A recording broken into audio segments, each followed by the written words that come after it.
Hi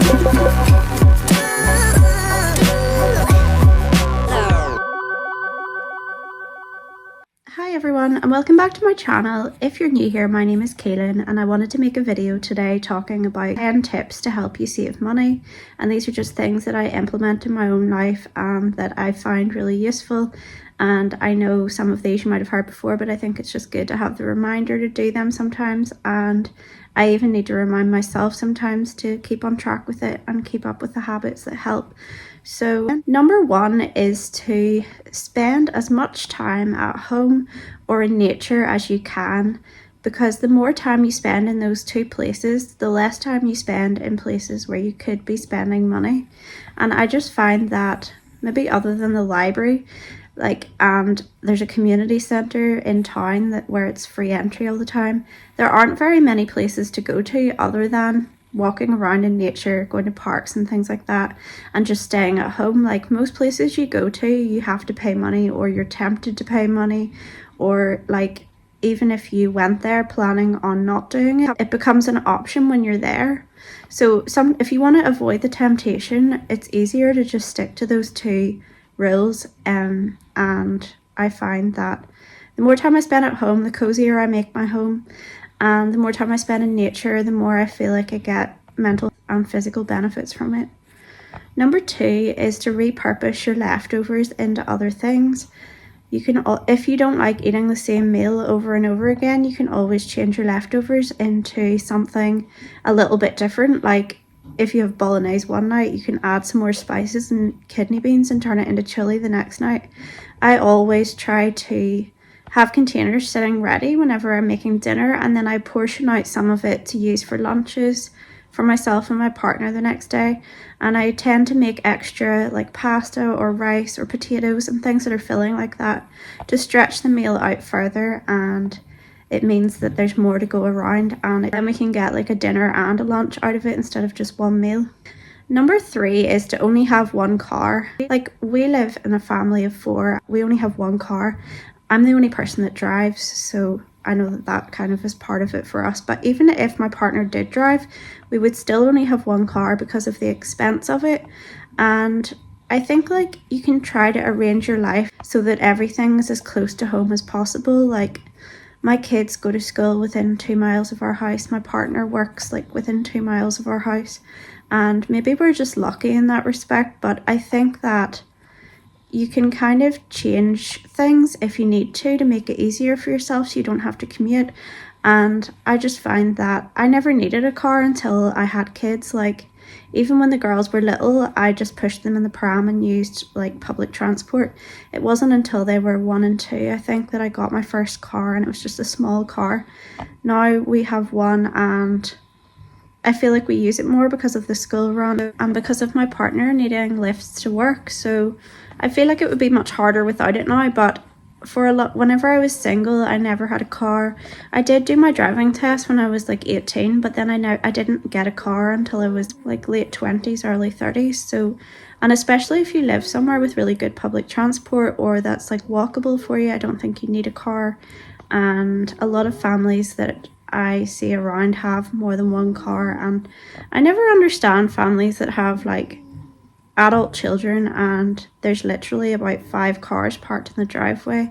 There must be like a more cost-effective way to do things, but maybe they just find it easier. I don't know. Number 4 is to go for quality over quantity, and this is something I have learned through buying cheap things and then learning that they don't last quite often.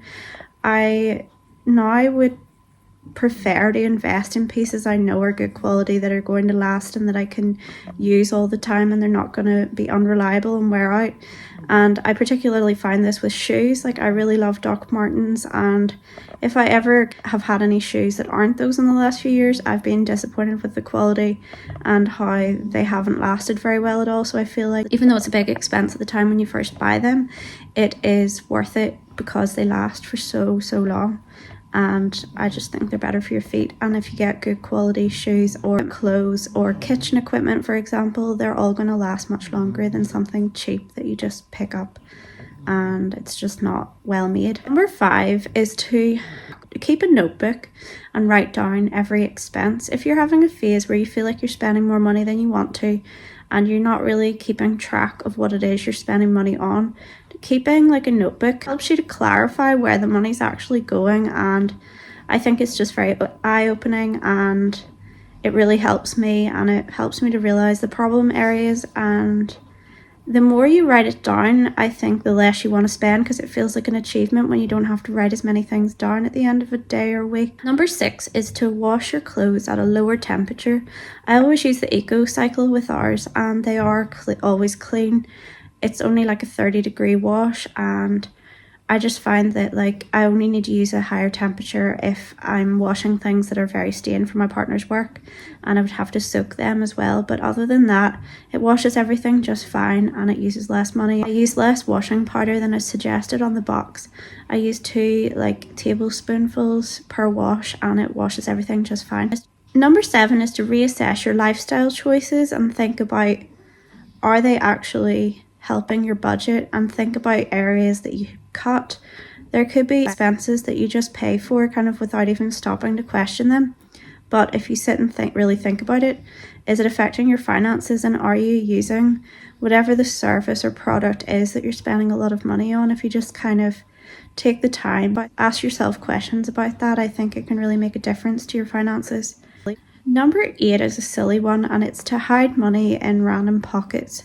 I really like whenever I find cash in like a coat pocket of like a jacket that I haven't worn in a while and I'd forgotten it was there. It's just a nice little surprise for yourself. So now I actually try to do that if I'm wearing something and I know I'm not going to be wearing it for a while, because it's like a little present to yourself whenever you next put it on. And you can do the same with just like putting cash away in places in your house, and then whenever you find the money, like you can just get yourself a little treat with it, and it is just a little thing to brighten up your day in the future. Number 9 is to make meals with similar ingredients. Like, that isn't to say make the same thing every night, but make meals that have common ingredients so that you don't have to go out and buy as many different things.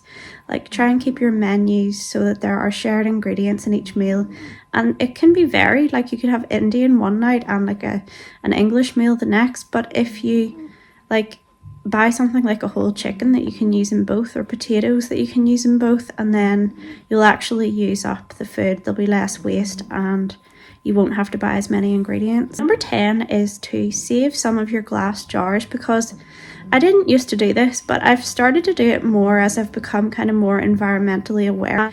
And I find that it actually has saved me money, strangely enough, because it encourages me to do some canning, not on a big scale. I don't have a canner or anything, but since keeping jars, have been making my own. I made my own pumpkin jam, I made my own gingerbread and pumpkin spice syrup, I make my own sauces sometimes, and I'm thinking about making a big batch of pizza sauce and putting it in jars and preserving it. And I also would like to use them for homemade like treats for family and friends, so they can just help out so much, and it saves you going out and buying extra containers as well. And it means you can make things in advance, and then they're sealed so they're not going to go off, and you have extra supplies in your cupboard. I hope these tips are helpful to somebody, and thank you for watching. Feel free to subscribe for more content, and I will see you soon. Bye.